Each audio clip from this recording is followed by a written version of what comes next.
আমাদের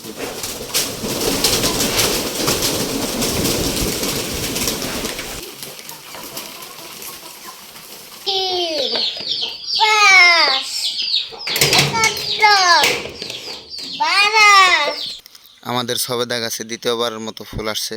দেখা যাক এই বছর ফুল কি ফলে পরিণত হয় কিনা। আসসালামু আলাইকুম। দেখতে দেখতে পবিত্র রমজান মাস চলে গেল। আজকে ঈদ, আর ঈদের দিন আমাদের কাজগুলা সকাল সকালে না গুছাইলে একটু কষ্ট হয়ে যাবে। আর হচ্ছে যে আমাদের সকালে জামাত হচ্ছে 9টায়, তো সেই জন্য ভাবলাম যে ঈদের দিন যেহেতু সবাইকে আর কি নতুন একটা সাজে সজ্জিত করা উচিত, তো সেই জন্য আমার খামারটাকেও আমি ভাবলাম যে একটু সকালবেলায় কাজগুলো একটু গুছাইয়া দিই, কারণ একার পক্ষে আসলে এতগুলা কাজ করা সম্ভব না। যেহেতু ঈদ না থাকতো অন্যান্য রেগুলার দিনও আমি কাজগুলা গুছাইয়া দিই, তবে আজকে হচ্ছে স্পেশাল, কারণ সবকিছুই খুব আগে ভাগে শেষ করতে হবে। তো সেই জন্য ভাবলাম যে কাজটা যত দ্রুত সম্ভব গোছানো শেষ করি। যেই ভাবনা সেই কাজ, বাপ ছেলে দুজনে একসাথে শুরু করে দিলাম কাজ গোছানো। প্রথমত গোবরগুলা সবগুলা গুছাইয়া দিলাম, আমি অবশ্য বাইরে নেই নাই। আর তারপরে খড় কিছু নিয়ে দিলাম যে আপাতত খাওয়াটা রানিং রাখুক। তারপরে এটা হচ্ছে যে গোবর ফালানোর পরে আমাদের গরুগুলাকে ধোয়াইতে হবে, আর কবুতরের খাবার, তারপরে মুরগির খাবার সবকিছুই দিয়া সব ঘরগুলা ধুয়া গুছাইয়া নিজেদের গোসল টোসল করে পরে নামাজের জন্য বের হইতে হবে। তো সেই জন্য যত তাড়াতাড়ি সম্ভব আমাদের কাজগুলো গুছাইতে হবে, কোনোভাবেই লেট করা যাবে না। তো আমার ছেলে প্রতিটা কাজই আমার সাথে সাথে করতেছে। ও খড় নিয়ে দিতেছে গরুকে খাওয়ার জন্য, তারপরে আমার সাথে ও কবুতরের জন্য খাবার নিয়ে আসছে। খাবার নিয়ে আমরা কবুতরের ঘরের ভিতরে ঢুকে তারপরে প্রথম অবস্থা কবুতরকে খাবার দিলাম। সকালের খাবার খাওয়া শেষ করার পরে আমরা কবুতরের ঘরটা দিয়ে দিব, তারপরে হচ্ছে পানি টানি দিয়ে তারপরে বাড়ি খাবার বা বেশি করে খাবার দিয়ে পরে আমরা বের হয়ে পড়বো।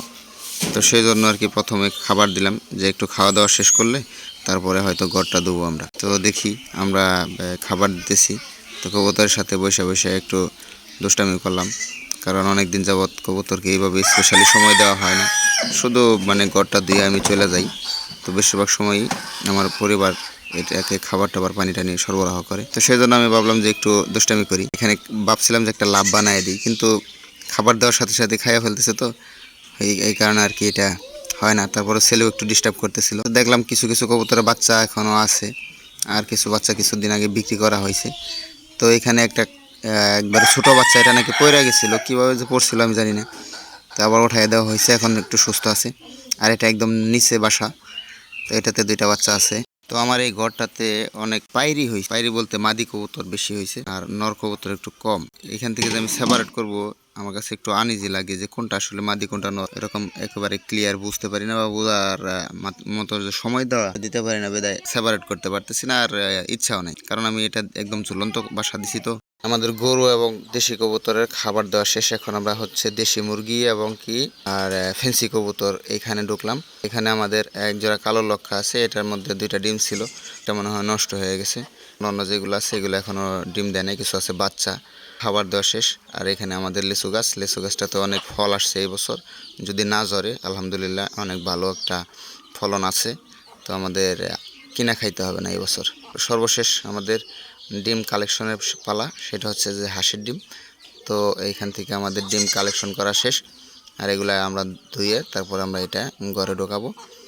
আর মোটামুটি যতটুকু চেষ্টা করলাম, এখন আমাদের যে সকালের যে প্রাথমিক কাজটা আছে এটা শেষ করলাম। এখন ভারী কাজ, সেটা হচ্ছে যে গরুর ঘরগুলা ধুইতে হবে, কবুতরের ঘরগুলা ধুইতে হবে, ট্রেগুলা ধুইতে হবে, খাবারের পাত্র পানির পাত্র সবগুলা ধুইয়া পানি টানি দেওয়ার পরে আমাদের আজকের সকালের কাজ শেষ। তারপরে দুপুরে বাড়ি খাবার। তো ভালো থাকবেন সবাই, সবার ঈদ খুব আনন্দের যাক এই কামনায় বিদায় নিলাম।